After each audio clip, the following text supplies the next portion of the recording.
이 사무엘상 25장은 사무엘상의 어떤 끝에의 어떤 징조로서 사무엘의 죽음을 말하고 있어요. 이 사무엘의 죽음은 한 시대를 마무리하는 이 관점이 있습니다. 사무엘은 사사의 마지막 사사죠. 이 사사라는 말은 이 다스리는 자라는 뜻의 의미를 갖고 있습니다. 그러니까 사무엘은 마지막 다스리는 자로서 역할을 하다가 사울과 다윗에게 왕의 어떤 그 다스리는 권한을 나눠 준 거죠. 그러니까 법적으로 얘기하면은 이 왕권이 분리되는 사람의 어떤 그 상징적인 의미가 이 사무엘의 삶을 이야기하고 있는 거죠.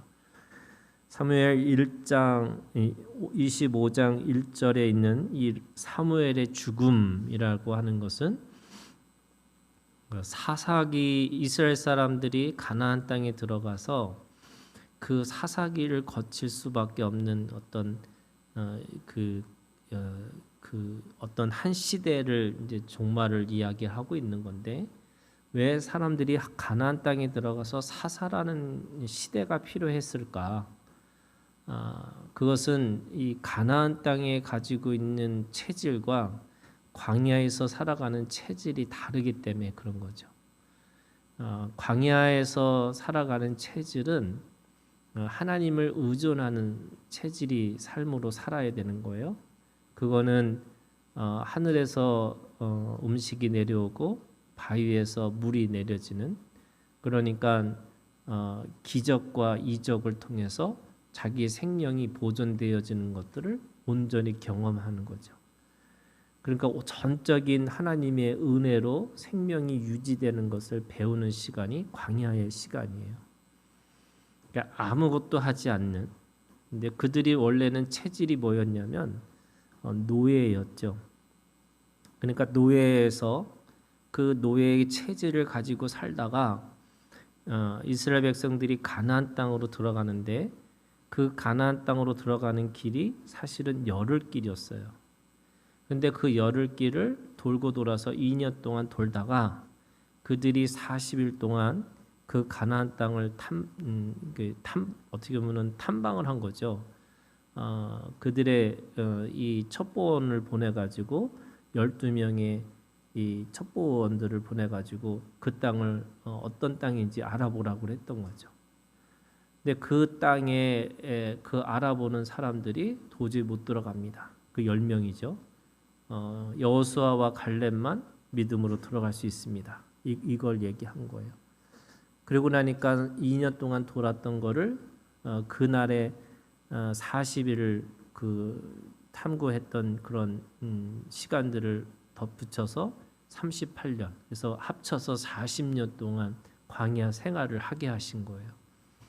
근데 그 광야의 시간이 어떤 거냐면 장정만 60만 명이 나왔잖아요.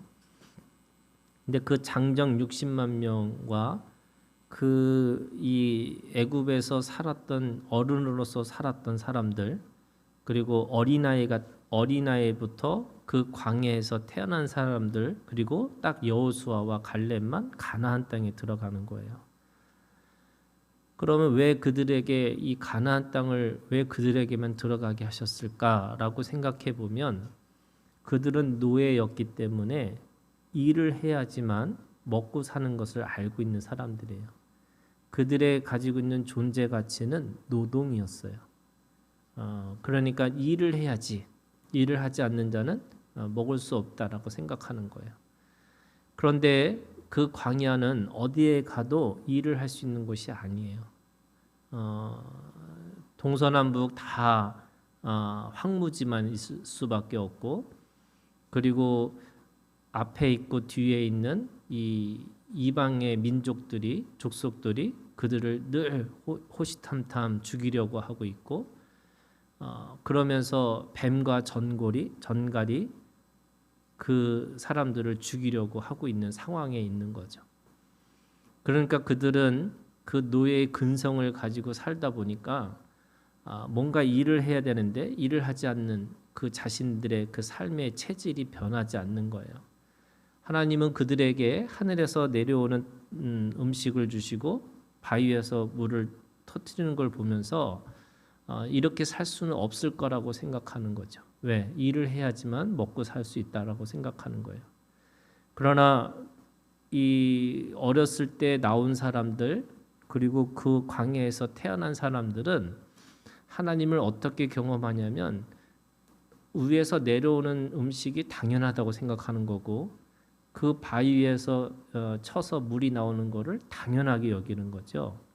그러니까 그들이 가지고 있는 선지식, 이걸 선지식이라고 그러는데 그 선지식이 하나님을 경험하게 하는 거지만 이 선지식, 노예의 근성을 가지고 있는 선지식을 갖고 있는 사람들에게는 그 삶이라는 게 원망과 불평밖에 될 수가 없어요.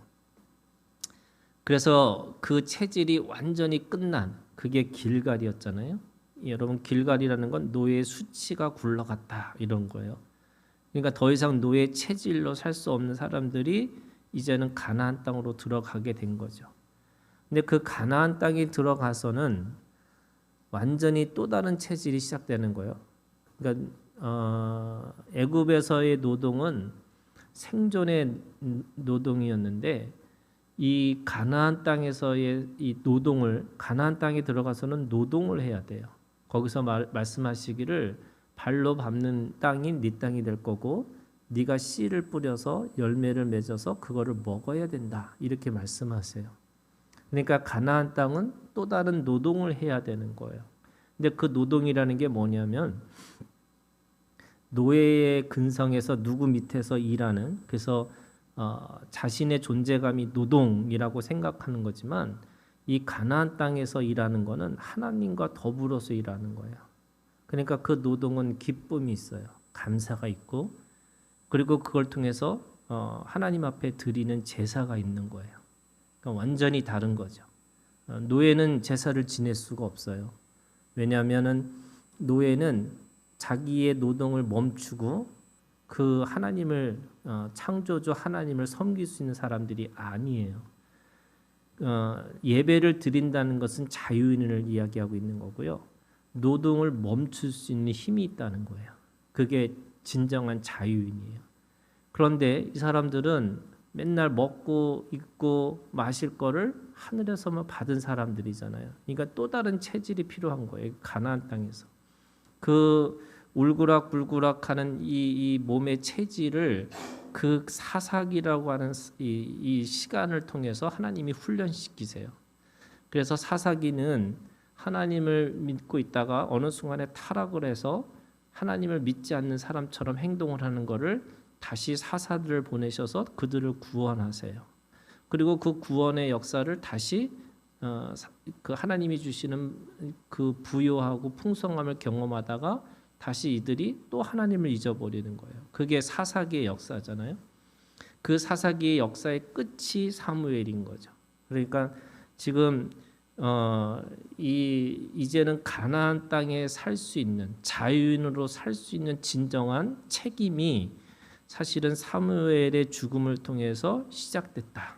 그러니까 이제는 진정한 자유인으로 살 수 있다. 근데 그게 원래는 사울왕부터 시작돼야 되는 건데 사울왕은 다스리는 거를 배우지 못한 사람이에요. 무슨 말이냐면 하나님이 왕으로 세우셔서 다스리라고 했더니 정적만 죽이는 자신의 그 왕권을 보호하기 위한 그 정적을 죽이기 위한 평생을 그렇게 살았던 사람이에요.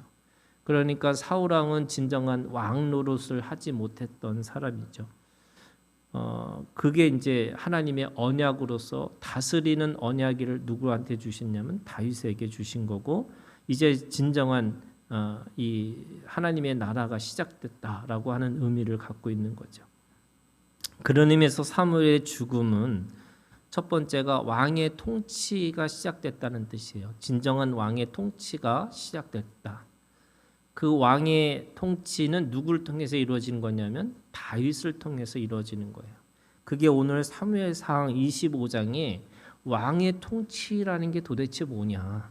그거를 사실은 아비가일을 통해서 하나님이 말씀하시는 거고, 다윗에게 왕 노릇 제대로 할 수 있는 그 첫 번째 수업이 뭐냐면 오늘 이 나발의 이야기예요. 그러니까 그 나발의 이야기를 통해서 왕의 통치를 배우라는 거예요. 두 번째는 그것은 하나님의 언약의 성취죠. 다윗의 언약의 통치가 뭐냐면 하나님이 그에게 이제는 영원히 다스리는 약속을 주셨어요. 그 언약, 하나님의 앞에서 하나님의 나라를 시작할 수 있는 통치죠. 그런 의미에서 이제는 진정한 다스리는 자의 통치로서의 모습을 이제 이 사무엘의 죽음을 통해서 시작됐다라고 하는 것을 말씀하고 있는 겁니다. 오늘 이 이야기는 부부의 이야기죠. 하나는 부유한 나발이라고 하는 사람과 현숙한 아비가일의 이야기를 담고 있어요. 부유하고 현숙한, 이렇게 생각해 보면 너무나 아름다운 한 부부의 이야기인 것처럼 들려지죠. 지금 이 25장에 6절에 보시면은 그 부하게 사는 자 이렇게 돼 있어요. 그 부하게 사는 자. 근데 이 부하게 사는 자라는 의미는요, 굉장히 대단한 사람, 위대한 사람, 이 원어로 가면 위대한 사람 이런 뜻의 의미를 갖고 있어요. 그래서 모세와 바르실레와 나아만과 욥을 표현할 때도 그 위대한 사람이라는 표현을 쓰고 있거든요. 그 위대한 사람을 누구에게, 그 사람의 이름을 나발이라고 얘기하는 거예요. 그러니까 이 나발이라고 하는 사람도 보통 사람이 아니라는 걸 이야기하고 있어요. 위대한 사람, 이런 사람들한테 불려지기를 그렇게 불려진 거죠.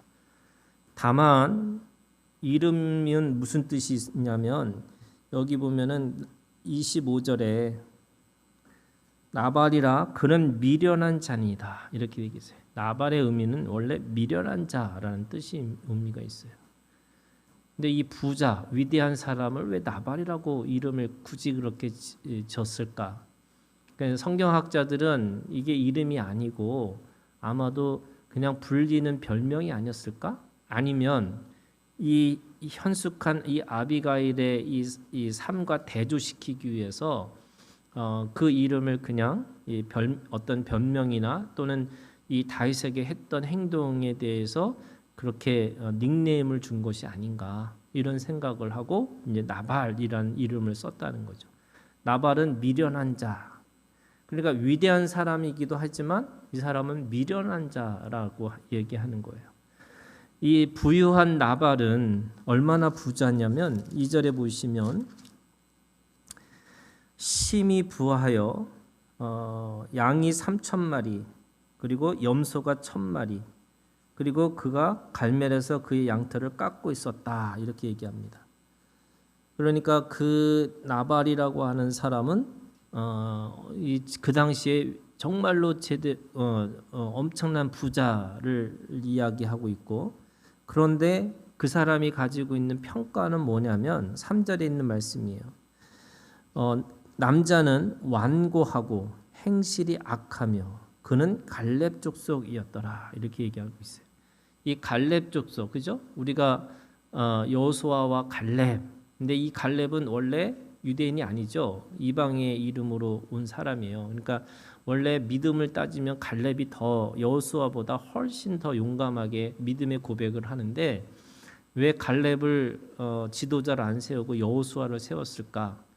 갈렙은 이방의 사람으로부터 온 사람이기 때문에, 이방 민족으로부터 온 사람이기 때문에 그를 먼저 세운 게 아니고 여호수아를 세웠다 이런 이야기가 있는 거죠. 근데 아무튼 여호수아와 갈렙이라고 하는 그 당시의 사람들한테 보면은 믿음의 계대를 이은 사람이라는 거죠.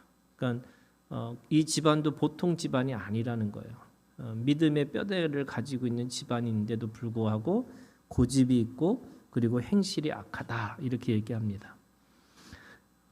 문제는 뭐냐면 지금 10절에 이렇게 얘기하고 있어요. 다윗의 소년들아 가서 다윗의 이름으로 이 모든 말을 나발이 다윗의 사환들에게 대답하여 이르되 다윗이 누구며 이새의 아들은 누구냐. 사실은 이새라고 하는 이름이 없었어요. 이게 무슨 말일까? 당연히 다윗의 이름으로 얘기하라고 그랬는데 지금 이 나발은 뭐라고 했냐면 다윗도 누구며 이새의 아들도 누구냐 이렇게 얘기를 해요. 무슨 말일까? 알고 있었다는 거예요. 그러니까 다윗이 누구인지 또 어떤 사람인지 너무나 잘 알고 있는 거죠. 그러면 왜 지금 이렇게 알고 있으면서도 그 이름을 모욕하고 또 그에게 완전히 이렇게 반대했을까라고 생각해 보면 성경학자들은 그런 얘기하는 거죠. 이 나발은 사울 왕을 추종했다는 거예요. 그러니까 굳이 이걸 정치적으로 생각하면은 여당 편인 거예요. 그러니까 지금 다윗에게 뭔가를 이렇게 주려고 하다 보니까 나 못 주겠다. 근데 못 주겠다라는 거를 근거로 뭐라 하냐면 나 너 누군지 몰라. 이렇게 얘기하는 거죠. 그런데 다윗은 아주 그 나발에게 얘기하면서 굉장히 겸손하게 이야기를 해요. 이 다윗의 소년들이 가서 뭐라고 그러냐면 8절에 보시면 네 종들과 마지막 그 말들이에요. 네 종들과 네 아들 다윗에게 주기를 원하노라 이렇게 얘기합니다. 그러니까 다윗은 굉장히 겸손하게 이 나발에게 자신들이 이렇게 도움을 줬던 것에 대해서, 그러니까 지금 내가 이렇게 뭔가 다스리는 내 권한에 있는 사람들을 보호하는 것에 대한 그 보호에 대한 대가를 지불해라. 내가 일한 것에 대한 대가를 지불해 이렇게 얘기하는데 그걸 굉장히 겸손하게 표현하고 있는 거죠. 하지만 그가 악하고 불량한 자라고 얘기하잖아요. 거기다가 25절에 보면은 아비가일이 그 남편에게 그렇게 남편에 대해서 이렇게 평가합니다. 나발 미련한 자죠. 그러면서 불량한 사람 나발을 개의치 마소서 이렇게 얘기합니다. 그러니까 이 부인 이 아비가일도 지금 이 다윗에게 어떤 그렇게 한 것에 대해서 이 나발이 정말 잘못한 것에 대해서 아주 분명하게 이야기를 하고 있는 거죠. 그러니까 지금 악하고 미련하고 어리석고 완고하고 그리고 그런 불량한 그런 나발의 이야기를 하고 있는 거죠. 그런데 이거를 듣고서 다윗은 통치의 개념으로 생각해 보면 이런 거예요. 내가 왕인데 뭐 하나님 앞에 2번이나 지금 안수를 받았잖아요. 그리고 사울에게도 네가 왕이다 이렇게 인정을 받았잖아요. 그러니까 다윗의 입장에서 보면 지금 내가 왕 노릇하려고 한다면 내가 일한 것만큼 내가 대가를 받아야 돼 이렇게 생각하는 게 있는 거예요. 그리고 내가 도와줬는데 어떻게 저렇게 생각하는 거죠. 그러다 보니까 어떤 마음이 생기냐면 분하고 너무 억울한 거예요. 내가 왕인데 어떻게 나에게 이렇게 감히 그럴 수 있을까? 이런 마음을 가지고 지금 400명을 데리고 지금 이 나발을 죽이려고 지금 들어가고 있는 거예요. 그때 그 소식을 들은 아비가일이에요. 여러분 아비가일은 뭐라고 표현하고 있냐면 3절에 이렇게 있어요. 그의 아내 이름은 아비가일이라 그 여자는 총명하고 용모가 아름다우나. 성경에서 이 숨겨진 비밀 중에 하나가 이 용모 지상주의가 있어요. 그러니까 이게 사실은 이쁜 게 있는 거예요. 그런데 뭐 이 아름답다 이렇게 표현하는 거지만 거기에 뭐냐면 현명하다 또는 그 안에서 총명하다 이런 표현이 있고 그 아비가일이라는 뜻의 의미는 기쁨의 근원이라는 뜻이 있어요. 그래서 그가 총명하고 용모가 아름다운 사람. 그 성경에는 이 아내의 이야기를 하면서 잠언에 있는 말씀에 보면은 현숙한 여인이라는 표현이 있거든요. 그러니까 이 보면은 거의 현숙한 여인이라고 하는 표현이 이 잠언에 있는 말씀에 보면 거의 뭐 우리 지금 현대말로 하면 원더우먼 같은 사람들이에요.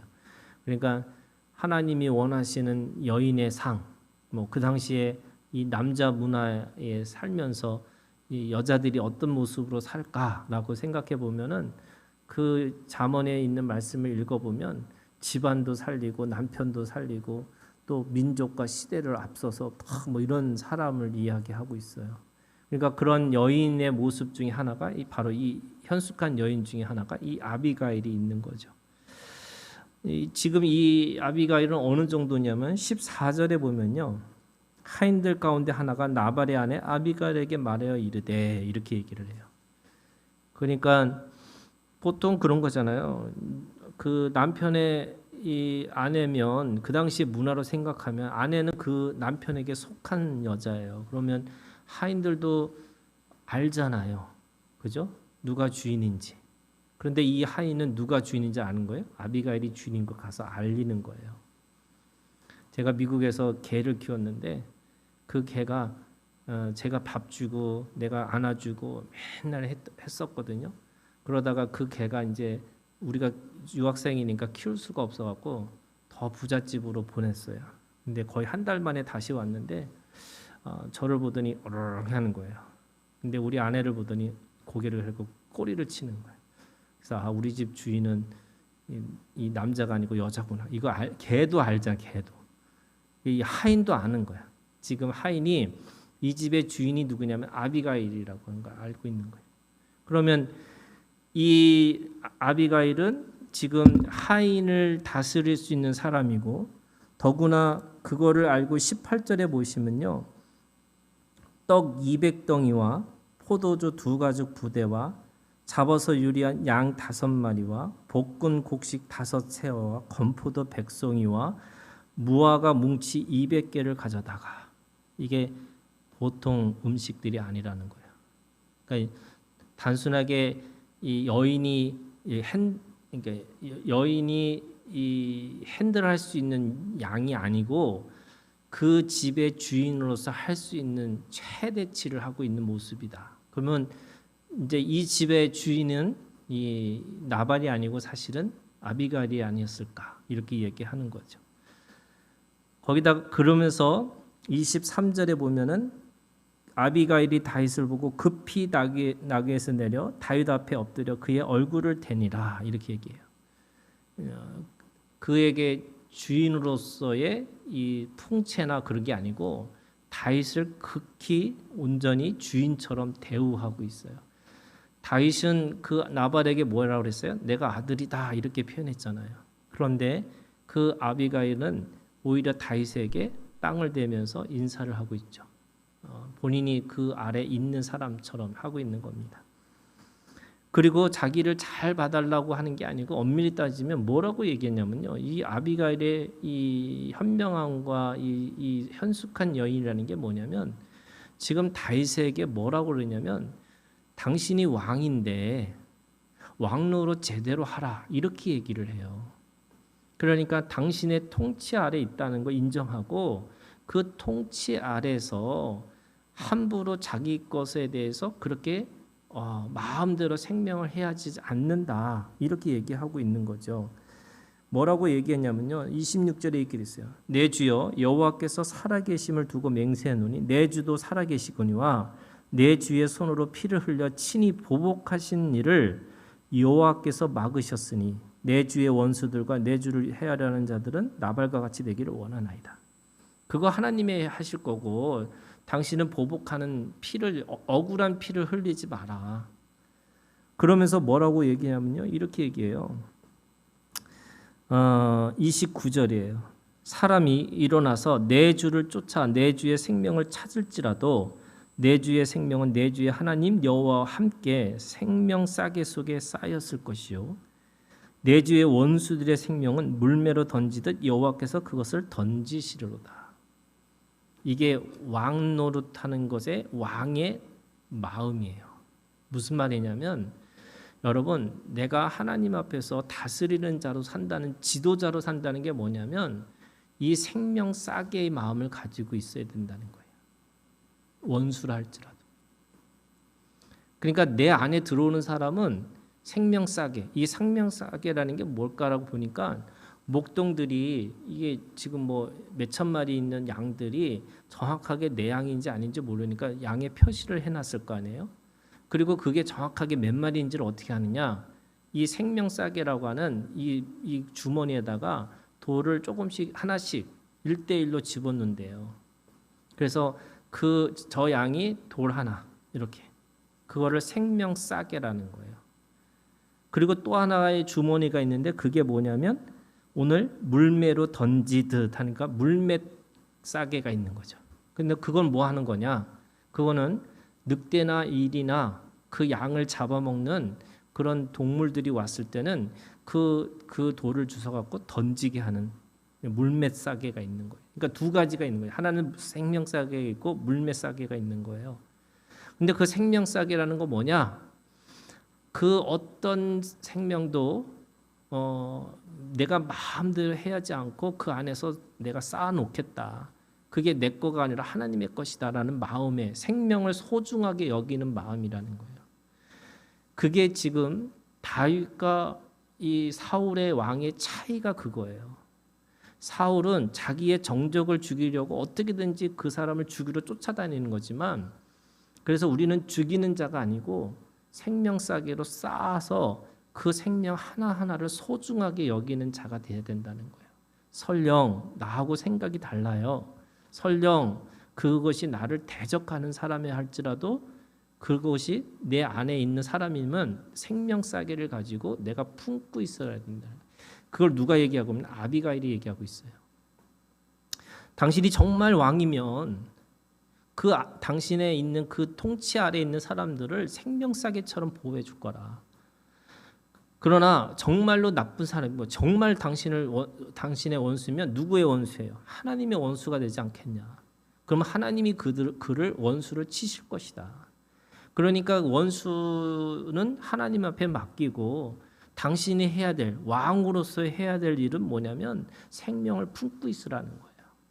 이게 정말 여러분 목회도 그렇고 모든 일들이 다 그런 거예요. 하나님 안에서 내가 하나님의 사람으로 산다는 게 뭐냐면 누군가를 죽이러 다니는 게 아니에요. 그 원수를 내가 그 원수 갚기 위해서 사는 게 아니에요. 뭐냐면 나에게 있는 사람들을 어떻게든지 품고 살려고 하는 거예요. 그리고 그 원수 진짜 원수면 하나님이 하실 것이다. 그래서 내버려 두는 거예요. 하나님이 하시는 거예요. 그래서 이게 내가 빨리 결단해가지고 이거 아니다라고 하는 수도 있지만 여러분 그게 사실은 조심스러운 게 그런 거예요. 혹시 내가 아니다라고 했을 때 그게 죽음 가운데 있지 않을까. 그러니까 늘 저는 이게 생명이라는 게 뭘까? 생명은 엉거주춤이 있어요. 생명은요 우유부단이 있어요. 생명은요 견디고 느릴 수밖에 없어요. 뭔가 빨리 하고 뭔가 할 수 있는 게 아닌 거죠. 그런 의미에서 이게 봐주는 거죠. 인내하고 참고 견뎌주는 것이 있어야 되는 것이 생명이라고 얘기하는 거예요. 그걸 누가 얘기하냐면 아비가일이 얘기를 해요. 그러니까 그런 의미에서 여러분 아비가일의 믿음이라는 게 사실은 현숙한 여인, 우리들의 그 지혜와 총명이 그 안에 있는 거고, 그래서 그 생명싸개라는 믿음이 저는 아비가일의 믿음이고 또 다윗에게 주는 지혜, 다스리는 왕의 지혜가 바로 이 생명싸개에 있다라고 믿어요. 그럼 생명싸개라는 믿음은 뭐냐? 세 가지예요, 여러분. 생명의 존중이 있는 거예요. 어떤 상황이든지 여러분 생명을 존중하는 믿음이 있으셔야 돼요. 나하고 생각이 다를 수도 있고 또 나하고 뭔가 체질적으로 다를 수도 있고 또 그게 인종이든 뭐든 여러 가지가 다를 수 있어도 존중하는 태도를 버리면 안 되는 거예요. 예. 설령 나하고 종교적인 어떤 것이 다르다 할지라도 저는 21세기 우리가 가지고 있는 이 어떻게 보면 시민으로서의 삶이라는 게 뭐냐면 존중이에요. 그래서 존중을 버리시면 안 돼요. 어떤 상황이든지. 두 번째는 저는 이게 생명 줄기인데 그 하나님 앞에서 생명의 지혜와 총명을 하나님으로부터 받아야 되는 거예요. 그게 생명 줄기가 있는 거예요. 그래서 지금 이 아비가일이 가지고 있었던 그 확신 또는 다윗에게 주는 지혜가 결국 하나님 앞에 맡기는 거거든요. 내가 하나님 앞에 내가 할 수 있는 게 아니라는 거예요. 그래서 다윗이 위대한 왕이 되고 다윗의 언약이 성취되는 것은 자신의 가지고 있는 어떤 힘을 가지고 누군가를 칼을 가지고서 위협하고 또 그걸 통해서 뭔가를 통치하려고 하는 게 아니라 하나님으로부터 오는 그 줄기가 있어야 된다. 세 번째는 생명 열매죠. 저는 이제 그게 지금 오늘 이야기로는 결국 아비가일이 다윗을 통해서 그 다윗의 아내가 돼요. 이걸 가지고 또 사람들은 또 이 아비가일이 처음부터 다윗을 유혹했다, 뭐 했다, 뭐 이런 얘기가 있어 소문에. 그런데 저는 이제 그거가 이게 그런 어떤 사람들이 생각하는 어떤 이런 게 아니라 지금 아비가일의 입장에서 보면요, 그 당시에는 과부가 살 수 있는 아무리 돈 많은 과부라 할지라도 살 수 있는 그런 사회가 아니기 때문에 그거는 당연히 누군가에게 갈 수밖에 없는 거예요. 누구의 보호를 받을 수밖에 없다면 그게 다윗에게서 보호를 받는 지혜도 있는 거예요. 그러니까 그게 생명의 열매라는 것이 결국 생명의 사람들과 함께 협력해서 살아내는 그런 하나님이 주시는 열매들이 있어요. 그러니까 세 가지죠. 생명싹이라는 생명 존중과 생명의 줄기와 생명의 열매를 통해서 우리가 그렇게 하나님 앞에 다스리는 자로 살아라. 오늘도 주님 안에서 생명을 묵상하는 우리가 되기를 주님의 이름으로 축원합니다. 기도하겠습니다.